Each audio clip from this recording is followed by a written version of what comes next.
When a superpower speaks, the world listens. But when a superpower threatens to invade Africa's giant, the echo is louder than bombs. November 2025, the world gasped as Donald Trump, in a speech few expected.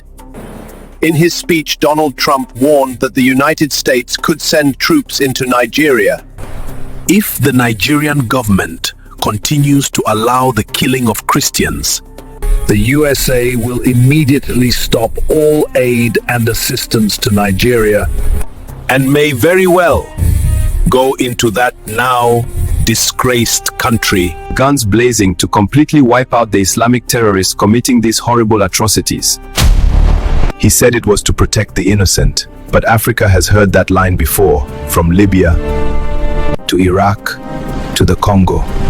Protection often means control. So the question burns like oil fire. Is this really about faith, or is Nigeria's power being tested again? Subscribe now before this story disappears. When Donald Trump stood before the cameras that November morning, his words fell like thunder. If Nigeria cannot protect Christians, America will. The crowd clapped, the markets shook. If Nigeria cannot protect Christians, America will, and Africa remembered. They said it was for protection. But Africa remembers that word. Why? Because it was used in 1884 and again in 2011. Protection brought ships. It brought soldiers. It brought flags that weren't ours. With over 200 million people, more than half under 30, Nigeria is not just a country. It is the pulse of a continent. So whoever moves Nigeria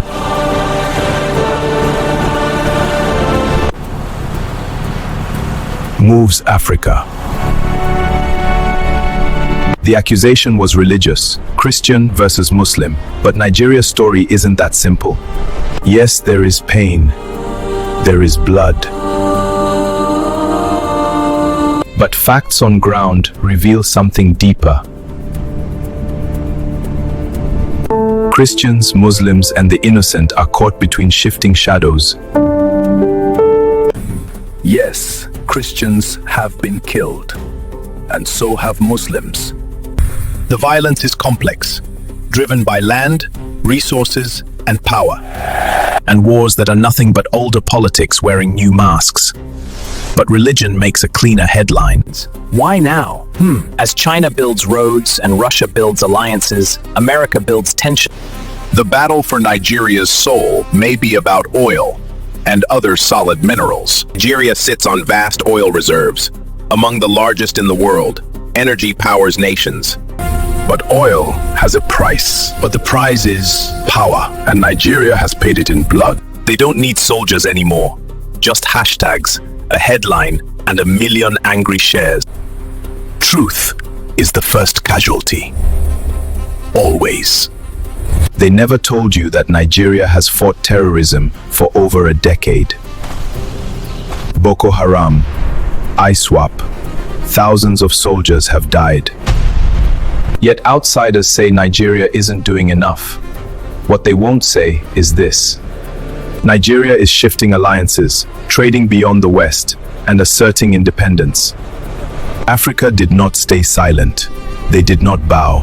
From Abuja to Lagos, the answer was the same: we will solve our problems our way. The world may underestimate Africa, but Africa never forgets its strength. Beijing watched. Moscow waited. Europe whispered, "Not again." The African Union called for calm, but the message was clear: Africa's unity is being tested once again. Then came the silence. Reports of unknown drones over the Sahel.